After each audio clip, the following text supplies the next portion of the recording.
El consentimiento informado lo hacen ustedes con el paciente, tienen un personal extra.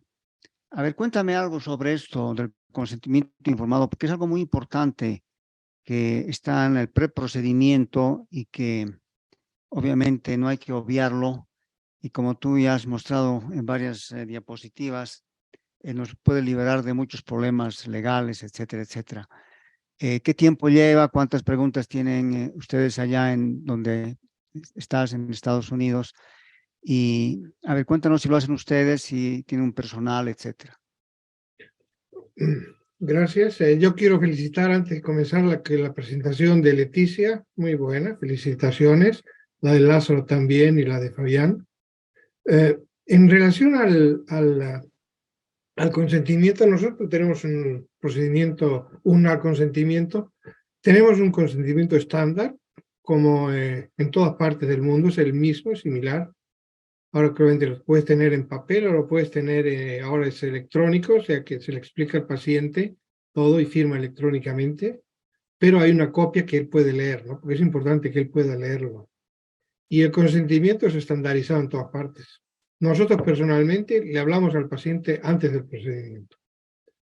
Si es un paciente internado, el residente o el fellow le habla, tiene que ser alguien que esté capacitado, que tenga cierto compromiso con el procedimiento, y ellos lo pueden firmar, y nosotros pues tenemos que hacer cosign, o sea, hacer firma también de ese consentimiento. O sea, el residente puede explicarlo.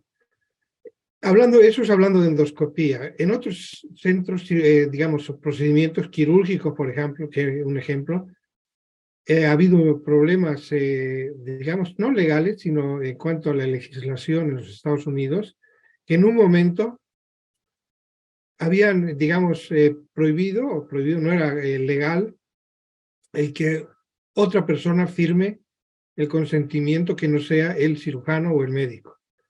Pero debido al volumen que hay gente que está capacitada, un residente que está comprometido en el caso o alguien que está relacionado al caso y va a participar, pueden firmarlo. O sea, eso ya ha sido resuelto porque se ha luchado por eso, contra eso, y digamos, se ha retirado esa legislación, y ahora pueden firmar otras personas. Pero en la endoscopía en particular, nosotros firmamos el consentimiento con el paciente y es el estándar.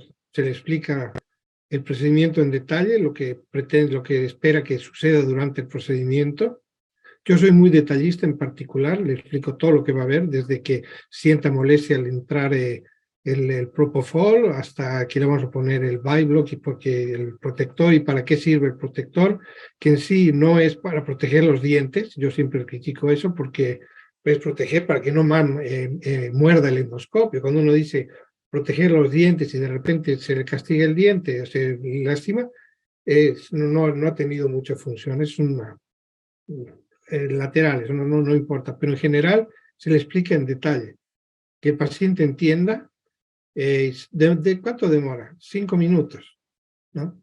Son 10, 12 pacientes que hacemos al día, bueno, será casi una hora haciendo eso, pero en total, pero se le explica con claridad por ese motivo. Y después el paciente, incluso se le tiene que explicar de la dieta y demás cosas, se le explica antes del procedimiento, porque ustedes le van a hablar al paciente después que está sedado, que puede retomar su dieta o suspender sus medicamentos, etcétera, no se va a acordar porque va a tener amnesia del procedimiento. Ahora, es muy importante que le digan las alternativas, en general, las complicaciones, todas detalladas. Demora un minuto decirle qué es lo que puede suceder, y decir al paciente que si tiene alguna pregunta al respecto, y si está clara la explicación, no tiene mucho que preguntar. Bien, muchas gracias. Esto está abierto si alguien del auditorio, no necesariamente del grupo C, que son los que deberían estar, está abierto para que si quieren preguntar algo a algún panelista, lo hagan con todas, así que levantan la mano y se vienen aquí o con el micrófono, pregunta. Gracias, Ricardo. Yo quiero preguntar a la doctora Leticia, tasa de complicaciones en colonoscopía en el hospital donde estás.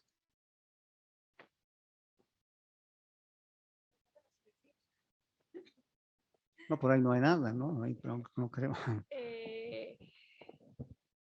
las perforaciones en colonoscopia Sí, colonoscopia. en colonoscopia son anecdóticas a día de hoy. Hemorragia, hemorragia digestiva, hemorragia pospolipectomía, te puedo decir, pero me lo estoy, o sea, calculando, no tengo el dato, que ingresamos pues un paciente cada 3 meses por una hemorragia pospolipectomía, más frecuente si estamos hablando de disección, ¿vale? Las disecciones sí que a veces sangran, ¿no?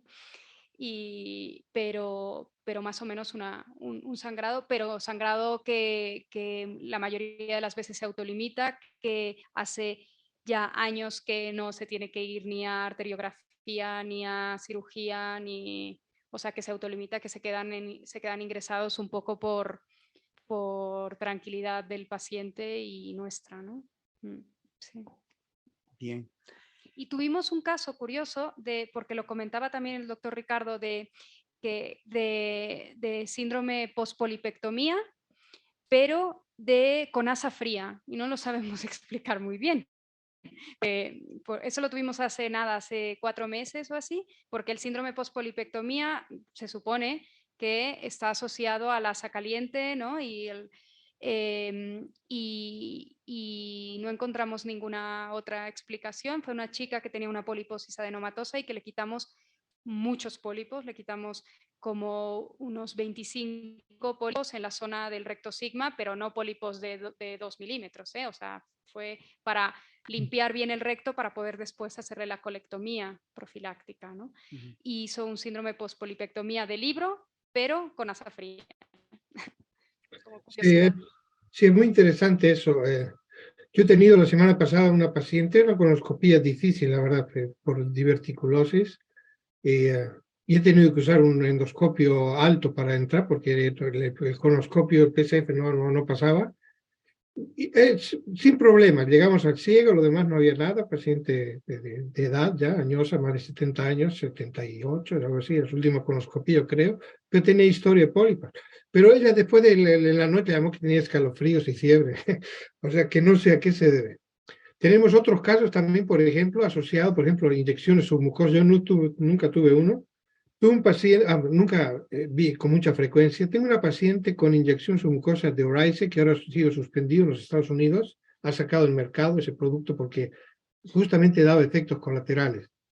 Y esta paciente le hice esa paciente tenía un pólipo de alto. Este es el único caso que he tenido realmente, que he tenido un pólipo, un adenoma con displasia de alto grado focal, una persona joven de 40 y tantos años, dentro de un divertículo. Nunca he visto pólipo, casi nunca, digamos, dentro de divertículos. Ella tenía el pólipo y tenía alta displasia. Y claro, he elevado, he sacado, he puesto clips. Y cuando vino la biopsia, el resultado de patología, el cirujano me llamó para que le marque la zona, porque quería, pues debido a eso tenía antecedentes y querían, o sea, era displasia de alto grado, pero no estaban muy seguros los patólogos si podía ser o no invasivo. Un pólipo muy pequeñito. Y a la vuelta le inyecté el carbón, el spot, el Indian Ink que le llaman, que es carbón en sí. Y la paciente estuvo dolor terrible, fue internada, el fiebre, y todo negativo. Otros casos con fiebre, así pues se ven, cosas muy raras se ven, pero por eso es importante el consentimiento, llamar al paciente, y si tiene mucha molestia ir al hospital, hacerle todos los test, y bueno, si es negativo uno se queda tranquilo. Ahora, hablando de eso, estaba muy interesante, yo quisiera comentar algo con la presentación de Leticia, que a mí me preocupa mucho en mi endoscopía. Nosotros tenemos en el centro, que en la Universidad de Pensilvania, saber el número de complicaciones, podemos saber, pero somos 80 gastroenterólogos, es una universidad muy grande. Pero lo que me llama la atención es el primer caso, muy pequeña lesión, ¿tenía adenoma o era un cáncer de nodo? Esa es la pregunta.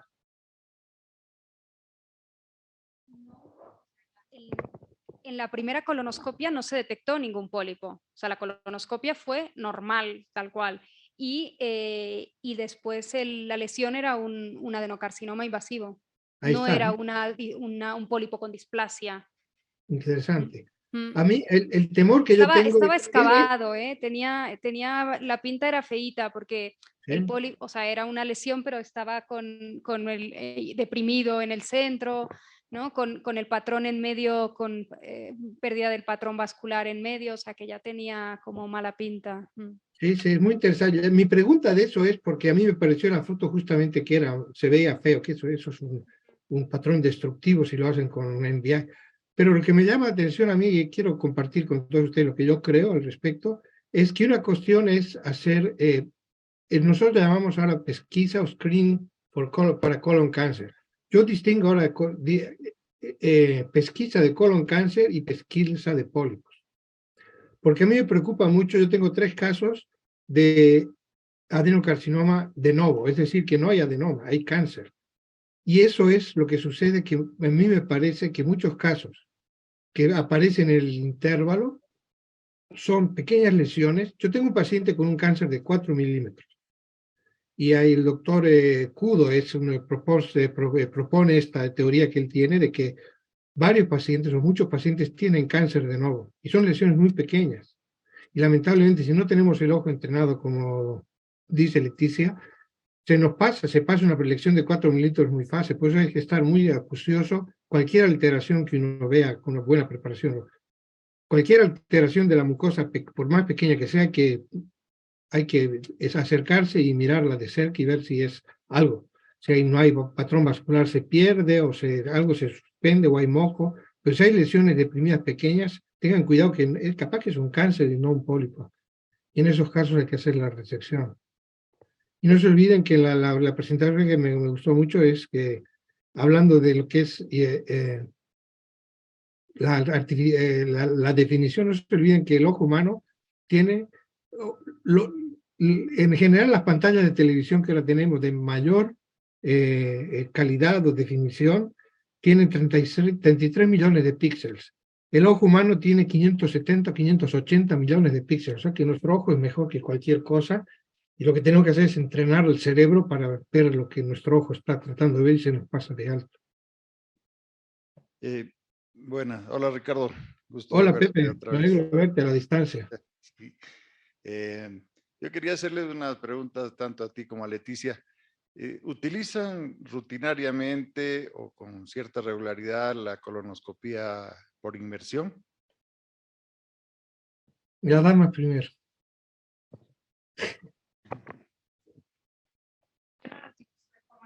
Hay compañeros en mi hospital que sí, 1 o 2 compañeros. Nosotros somos, en nuestro servicio somos 26, me parece, gastroenterólogos, y la mayoría hacemos también endoscopia. 1 o 2 lo hacen de forma relativamente rutinaria. Yo no, yo lo utilizo en colonoscopias difíciles. Cuando me cuesta, que no se termina de distender, a pesar de hacer cambios de postura, ¿no? Colon rígido. Sí, hago inmersión. Está bien, sí, yo también, yo creo que las nuevas generaciones utilizan más y más la inmersión para avanzar el colonoscopio. Yo también soy selectivo. Yo utilizo la inmersión, uno, para cuando, sobre todo en el colon sigmoide, por la posición, usualmente el aire hace de que, o el CO2 hace que el colon flote hacia arriba por aquí es aire y las angulaciones se hacen más agudas. Entonces, si uno pone agua, lo que hace es, por el peso y la gravedad, hace que se abran las angulaciones difíciles. En ese caso, uno puede entrar con agua directamente, eso es una colonoscopía medio difícil, es avanzar con agua. Yo utilizo el agua también ahora, cuando y agua tiene que ser una temperatura un poco mayor, no muy fría. Yo utilizo el agua cuando hay zonas, pone el colon transverso, cuando uno está saliendo y pone aire y aire y aire, insufla, es decir, CO2, insufla y se colapsa por eso, entonces utilizo agua permanente, cosa que se me abre el lumen, la luz del colon, y puedo ver con mucha claridad y uso menos aire. Y también utilizo agua claramente para algunas cosas terapéuticas. Estoy tratando de aumentar el número de EMRs, de resección mucosa, sin inyección y con agua flotando a los pólipos. O sea que es selectivo, todos tienen que aprender varias técnicas. En la respuesta yo creo que uno tiene, idealmente debería aprender sin agua, cosa que mejora la técnica, y de ahí empezar a utilizar agua. Sí, doctor Villagómez. Quiero partir de un comentario o destacar aspectos que ha mencionado el doctor Lázaro cuando habla de la importancia de la valoración a través de la colangioscopía del patrón vascular. Y cuando uno habla de los patrones, el patrón vascular es sumamente importante, no solamente cuando estamos frente a un estudio de la vía biliar, sino de cualquier segmento del tubo digestivo. ¿No es cierto? La apreciación correcta de los patrones de superficie y patrón vascular se aproximan muchísimo a un diagnóstico, ya sea para diferenciar lesiones benignas, displasias y finalmente caracterizar lesiones malignas tempranas. Y eso es muy importante y muy fácil de hacer con la tecnología habitual que disponemos. ¿No es cierto? La aplicación, por ejemplo, obviamente con una buena preparación de la cromoscopía, cromoendoscopía óptica, como es el NBI, el FAIS, etcétera, etcétera, nos permiten caracterizar los patrones vasculares, ya sea como un patrón incrementado, un patrón irregular, un patrón muy irregular o finalmente un patrón ausente. Y todo eso sirve para aproximarse en gran medida a una adecuada interpretación endoscópica que tiene que buscar, por supuesto, su correlación histopatológica. Entonces, y yo creo que es importante para todos los especialistas jóvenes tratar de manejar adecuadamente las clasificaciones en base al análisis de los patrones de superficie y patrones vasculares. Y finalmente, sobre la inmersión. Yo creo que la inmersión es muy útil en algunos aspectos y en algunos segmentos del tubo digestivo. Por ejemplo, cuando uno hace una evaluación de una metaplasia columnar en esófago además de la interpretación del patrón de superficie y patrón vascular, hace una inmersión segmentaria para analizar esto, eso da una especie de magnificación a la interpretación endoscópica. Y lo mismo sucede, por ejemplo, cuando vamos a analizar el patrón vellositario del duodeno. La inmersión es sumamente útil y nos permite no solamente la valoración a mayor escala, con mayor tamaño de las velocidades, sino la visualización de la capacidad de flotar que tienen las velocidades, y esto diferencia, por ejemplo, un achatamiento de un patrón normal en velocitario. Entonces, todas estas técnicas, como ha dicho bien Ricardo, yo creo que si uno las utiliza sumando cada una de ellas, es importantísimo, y tratando de aproximarse a los cambios de superficie y los cambios vasculares de cada una de las regiones. Gracias, doctor. Sí. Muy interesante lo que ha dicho Guido, porque es interesante saber, los primeros que utilizaron inmersión en endoscopía fue un grupo italiano, hace como creo que 25 años, o algo así, cuando en la enfermedad celíaca. Fueron los primeros en decir que el agua les ayudaba a diagnosticar. Y es muy importante eso de lo que dice de agua. Yo me acuerdo que les he dado una presentación hace un par de años, que el agua no solo es la magnificación. Cuando, claro, está limpio, usted tiene el agua tiene ciertos aspectos físicos, es física de la óptica. 3 aspectos fundamentales. Uno es cierto grado de magnificación cuando hay dentro del agua, de la inmersión, para examinar imágenes. 2 es que se elimina la reflexión de la luz, debido a que la luz se transmite y la reflexión y la refracción de la luz. La refracción de la luz es cuando la luz pasa por dos medios diferentes, por ejemplo, el aire y el agua. Y un ejemplo claro es, por ejemplo, cuando ustedes tienen un lápiz o una bombilla dentro de un vaso de agua, se ve media chueca. Es porque son dos diferentes medios. Entonces el agua, la imagen se desvía. Y por eso cuando ustedes están dentro del mismo medio, con el lente del endoscopio y la lesión, no hay refracción, pero tampoco hay reflexión. Esos millones de puntos luminosos que son como espejos se pierden. Entonces esos tres fenómenos hacen que la imagen sea muchísimo más clara, y más si le agregan las nuevas tecnologías de cromoscopía electrónica, y eso pueden diagnosticar muy bien. Yo tengo muchos pacientes que recibo, por ejemplo, porque punto aparte, ¿no? Otra cosita, relacionado a los que vienen con lesiones relativamente grandes, pero para que yo les haga la resección mucosa.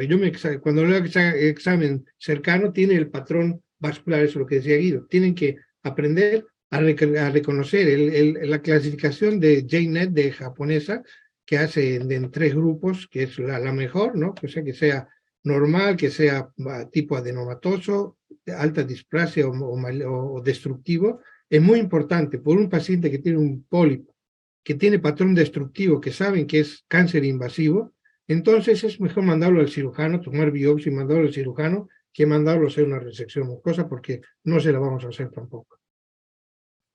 Bien. Doctora Leticia, ¿cómo preparan el colon? ¿Qué utilizan? De forma rutinaria utilizamos Citraflit, no sé si aquí es no,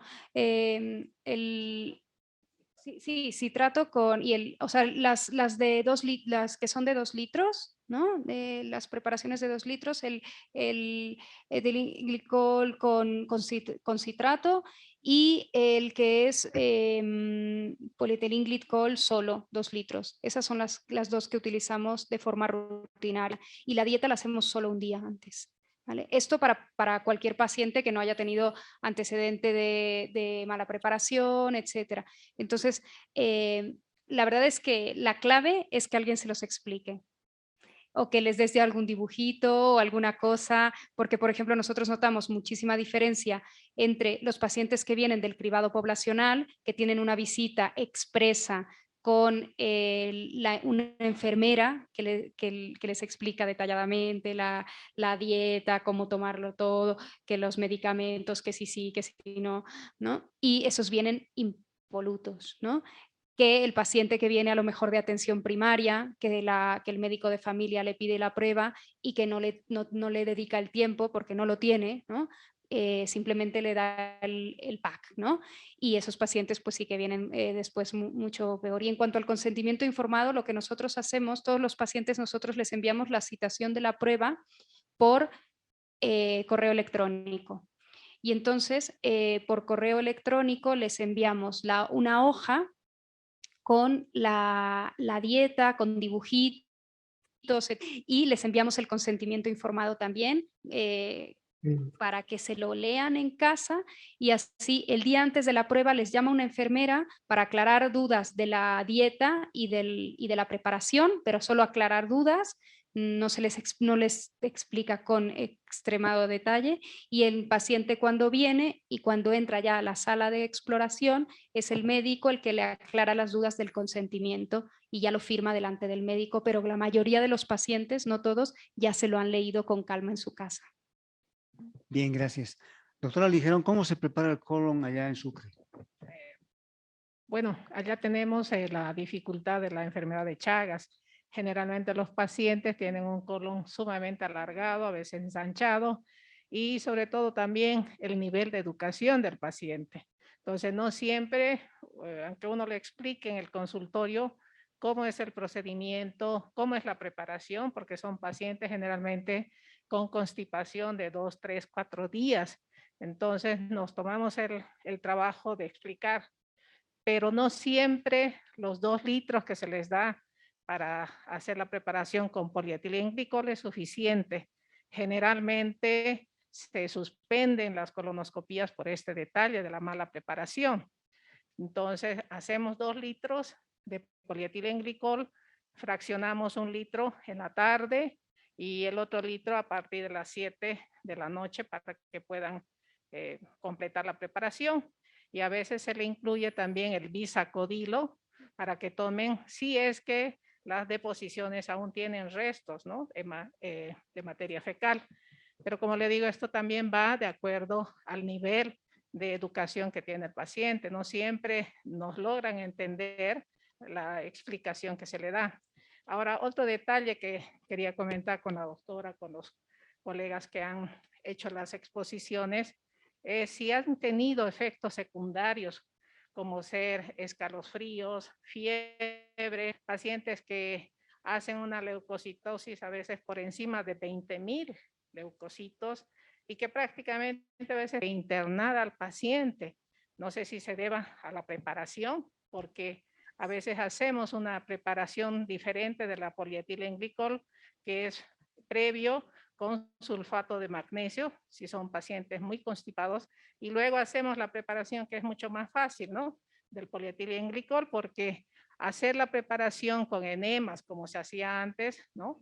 Tomar el sulfato de magnesio vía oral y luego la colocación de enemas también con sulfato de magnesio, puede haber esta diferencia, pero nos han sucedido varios casos de pacientes que han hecho este efecto secundario, leucocitosis, fiebre y sobre todo escalofríos intensos que nos han obligado a internar al paciente. Le doy la pregunta para cualquiera de los colegas que hayan tenido algún tipo de esta reacción secundaria, no sé si es a la preparación o tal vez al momento de la anestesia que se emplea. Pues, ¿alguien quiere responder? Ricardo, tú, doctora Leticia. No sé, en relación a la preparación no recuerdo haber tenido pacientes que hayan tenido algún tipo de ese tipo de síntomas o signos, ¿no? No recuerdo fiebre y eso por preparación, no. La preparación es un problema, incluso aquí, eso es cierto. Pero lo que yo más creo es el sistema que tiene, hay que ser, lo que dice Leticia es cierto. Lo más importante es la explicación. Si entiende lo que es, porque siempre nuestro cerebro está, no es tanto la preparación como el comer, es lo que me he dado cuenta. Nuestra mente está, somos tan adictos a la comida que uno sufre más por no poder comer que tomar esa preparación. Y lo que es muy importante, sí, sufren, es terrible, una tortura, yo no puedo comer. Sí. Y otro asunto que es importante que aquí establecemos que la preparación tiene que ser la segunda parte de la preparación. Nosotros hacemos la preparación separada, si es 2 litros, hacemos 1 litro en la noche y otro litro que lo terminen por lo menos unas 4 a 6 horas antes del procedimiento. Porque no se olvide que si el paciente se prepara la noche anterior y al día siguiente tiene la colonoscopía, van a encontrar mucho biofilm, o sea, ese film, se cubre la mucosa con ese film muy denso, que a veces se oculta y es muy difícil limpiarlo.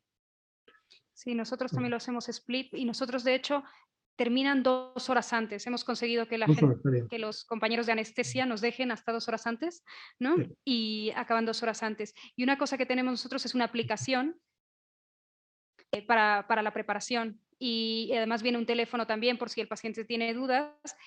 Pero es verdad que lo que más les molesta es el tema de la dieta y entonces involucramos a un chef famosillo ahí en España y nos hizo unas dietas y grabó unos vídeos para la dieta, lo que pueden comer y lo que no pueden comer, o sea, les hizo como unos menús y esto pues les gusta a los pacientes.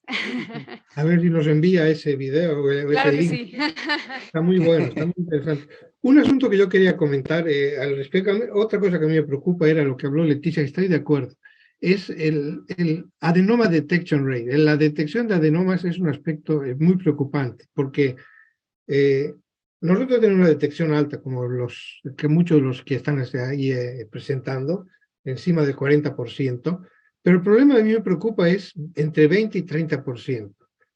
Ahora, hay colegas, hay médicos que evidentemente tienen una detección menor, A mí me parece que uno, si se hace su propio análisis de su detección de adenomas, yo creo que el intervalo de las endoscopías que hace ese endoscopista debería ser menor. Esa de nadie lo ha hecho eso hasta el momento, pero sería un estudio muy interesante en el cual uno, de acuerdo a la detección de adenomas, es cuándo le van a hacer la siguiente endoscopía. Porque yo tengo 20% de detección de adenomas y no encuentro un adenoma en un paciente y le digo venga en 10 años, tengo un 20%, 30% de riesgo mayor que ese paciente va a desarrollar una lesión de intervalo. Por lo tanto, para que a veces problema visual, uno nunca sabe, nunca han analizado qué es lo que uno ve tampoco, nunca se ha analizado la ceguera de colores que tenemos, el daltonismo, si influye en cierta manera la de mejor detección o la peor detección de adenomas. Entonces, de esa manera, si una persona tiene 20% de detección, debe decir a su paciente, mire, le voy a hacer la endoscopía en 3 años o algo así, para confirmar que está bien. Voy a dar la palabra. Perdón, por José favor. Luis, dime. Sí.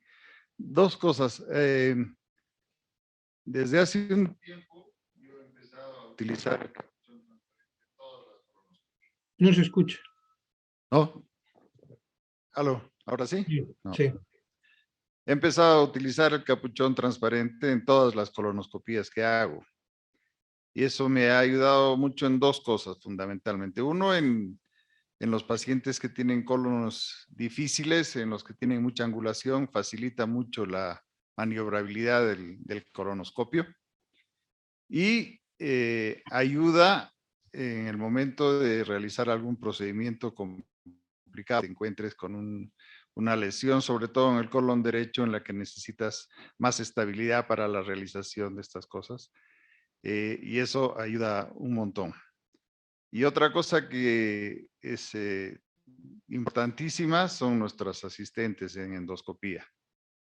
4 ojos ven mejor que 2 o 6 mejor que 2. Entonces, ayuda muchísimo, probablemente tanto como la inteligencia artificial en la detección de lesiones pequeñitas que a veces uno después de haber hecho 6 o 5 colonoscopías en el día anda cansado y qué sé yo, y las asistentes ayudan un montón con la detección de pólipos o lesiones. Bien, muchas gracias. Voy a dar la palabra a todos los comentario. cursantes. Perdón, es de que ese comentario está muy interesante. Vas a disculpar que intervenga. No, adelante. Es muy importante. Yo uso el capuchón con mucha frecuencia también, por los mismos motivos que indica el doctor Lacerna. Pero una cosa que es muy importante, también les digo eso, es que hay que saber escuchar. Y eso que lo que el doctor Villagómez es el experto en ese campo y él es el que me dijo, él siempre escucha. A veces nosotros tenemos nuestro ego, y si la enfermera que está ahí al lado dice, mira, hay algo ahí, nosotros sentimos, o no, yo no tanto, ¿no? Pero hay mucha gente que se siente como esta persona me está diciendo que algo.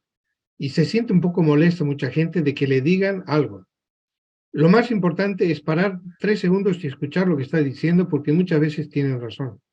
Y eso que dice de que 6 ojos ven mejor que 2, estoy de acuerdo, y yo tengo buenos asistentes que también ven ahí hay un pólipo, de, sí, es cierto, había un pequeño pólipo que a mí se me pasó. Por eso es muy importante, como enseñanza filosófica, es aprender a escuchar y probar. Nosotros no somos los sabios todos, y siempre sobre todo en casos difíciles, escuchen a los que están alrededor de ustedes. Bien, muchas gracias. A los cursantes o a todos los colegas que estamos aquí, si alguien tiene alguna pregunta, comentario, anécdota, algo que quieran decirlo.